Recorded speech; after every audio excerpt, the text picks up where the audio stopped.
யோவேல்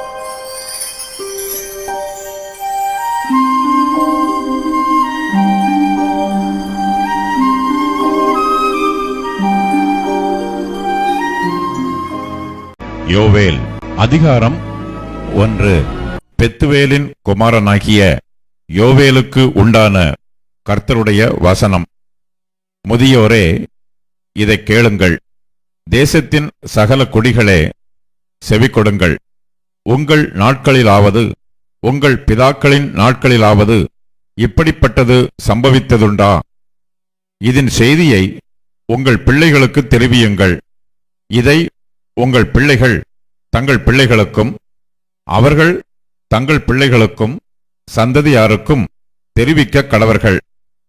பச்சைப்புழு விட்டதை வெட்டுக்கிளி தின்றது, வெட்டுக்கிளி விட்டதை பச்சைக்கிளி தின்றது, பச்சைக்கிளி விட்டதை முசுக்கொட்டை பூச்சி தின்றது. வெறியரே, விழித்து அழுங்கள். திராட்சரசம் குடிக்கிற சகல ஜனங்களே, புது திராட்சரசத்தின் நிமித்தம் அலறுங்கள். அது உங்கள் வாயினின்று விலக்கப்பட்டது. எண்ணி முடியாத ஒரு பலத்த ஜாதி என் தேசத்தின் மேல் வருகிறது. அதன் பற்கள் சிங்கத்தின் பற்கள், துஷ்ட சிங்கத்தின் கடவாய்ப் பற்கள் அதற்கு உண்டு. அது என் திராட்சைச் செடியை அழித்து என் அத்திமரத்தை உரித்து அதன் பட்டையை முற்றிலும் தின்று போட்டது. அதன் கிளைகள் வெண்மையாயிற்று. தன் பாலிய வயதின் புருஷனுக்காக இரட்டு உடுத்தியிருக்கிற பெண்ணைப் போல புலம்பு. போஜன பலியும் பான பலியும் கர்த்தருடைய ஆலயத்தை விட்டு அற்றுப்போயின. கர்த்தரின் ஊழியக்காரராகிய ஆசாரியர்கள் துக்கிக்கிறார்கள். வயல்வெளி பாழாயிற்று. பூமி துக்கம் கொண்டாடுகிறது. விளைச்சல் அழிக்கப்பட்டது. புது திராட்சரசம் வற்றி போயிற்று. எண்ணெய் மாண்டு போயிற்று. பயிரிடும் குடிகளே, வெட்கப்படுங்கள். கோதுமையும் வார்கோதுமையும் இல்லாமற் போயிற்று. திராட்சைத் தோட்டக்காரரே, அலறுங்கள். வயல்வெளியின் அறுப்பு அழிந்து போயிற்று. திராட்சைச் செடி வதங்கி அத்திமரம் சாரமற்று போகிறது. மாதளை, பேரிச்சம், கிச்சிலி முதலிய வெளியின் செடிகள் எல்லாம் வாடிப்போயின. சந்தோஷம் மனுபுத்திரரை விட்டு ஒளிந்து போயிற்று. ஆசாரியர்களே, இரட்டுடுத்தி புலம்புங்கள். பலிபீடத்தின் பணிவிடைக்காரரே, அலறுங்கள். என் தேவனுடைய தொண்டரே, நீங்கள் உள்ளே பிரவேசித்து இரட்டு உடுத்தவர்களாய் இராத்தங்குங்கள்.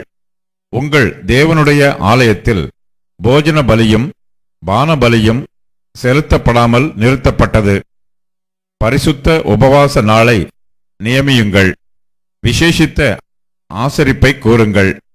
மூப்பரையும் தேசத்தின் எல்லா குடிகளையும் உங்கள் தேவனாகிய கர்த்தரின் ஆலயத்திலே கூடிவரச் செய்து கர்த்தரை நோக்கி கூப்பிடுங்கள். அந்த நாளின் நிமித்தம் ஐயோ, கர்த்தருடைய நாள் சமீபமாயிருக்கிறது. அது சங்காரம் போல சர்வ வல்லவரிடத்திலிருந்து வருகிறது.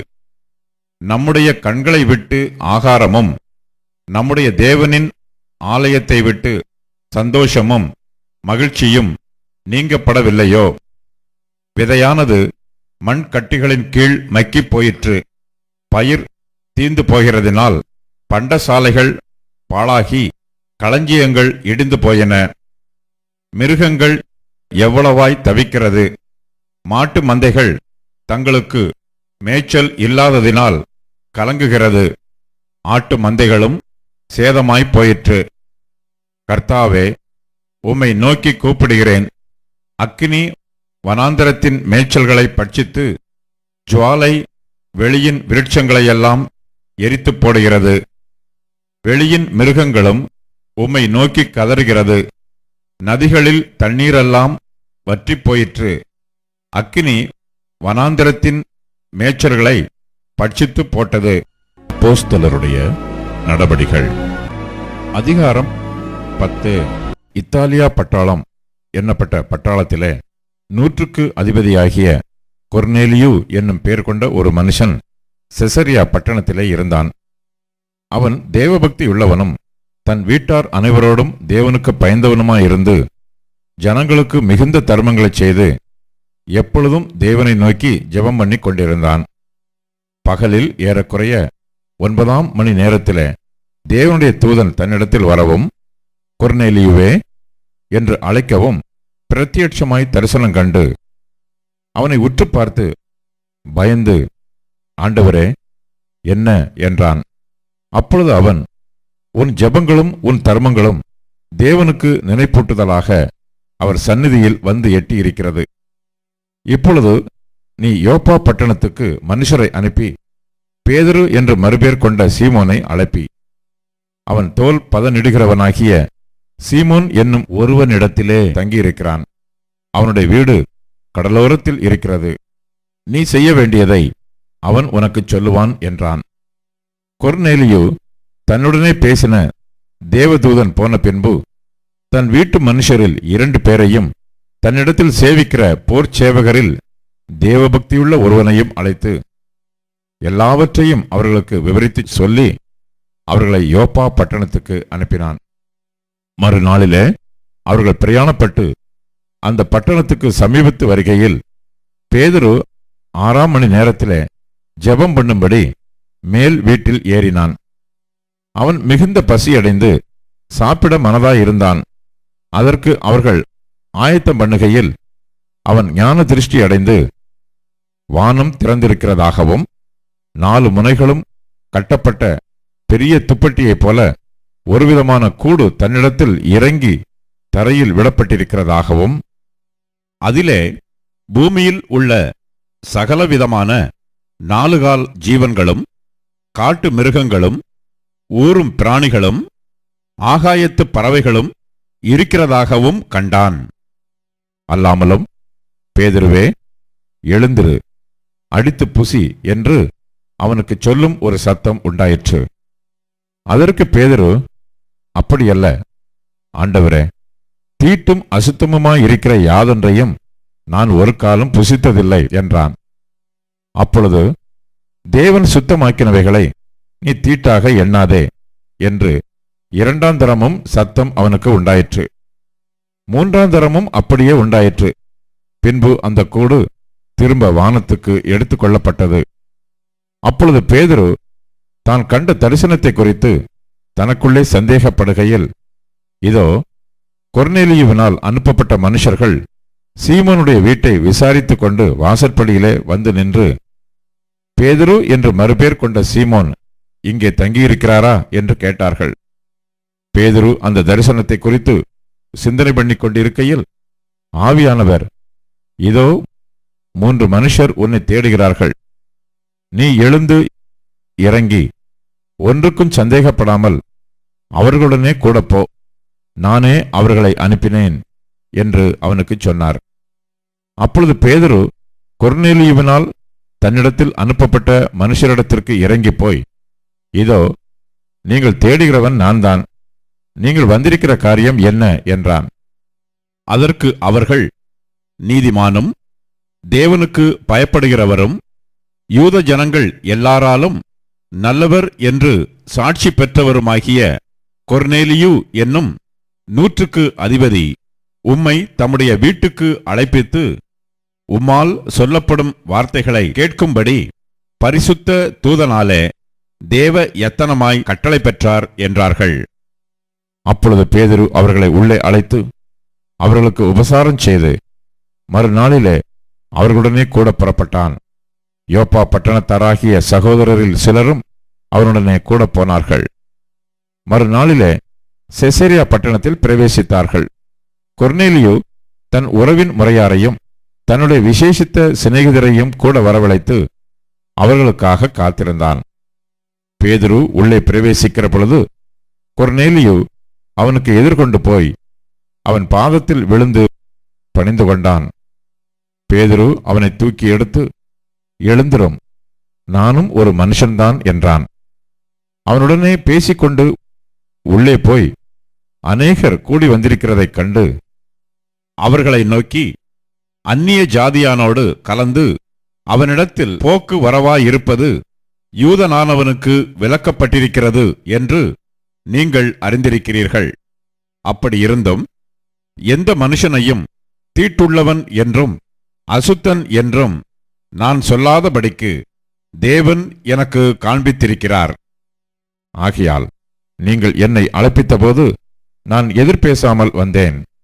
இப்போதும் என்ன காரியத்துக்காக என்னை அழைப்பித்தீர்கள் என்று கேட்கிறேன் என்றான்.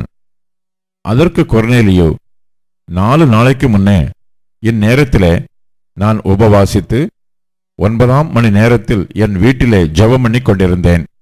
அப்பொழுது பிரகாசமுள்ள வஸ்திரம் தரித்த மனுஷன் ஒருவன் எனக்கு முன்பாக நின்று, கொர்நேலியுவே, உன் ஜெபம் கேட்கப்பட்டது, உன் தான தர்மங்கள் தேவ சந்நிதியில் நினைத்தருளப்பட்டது.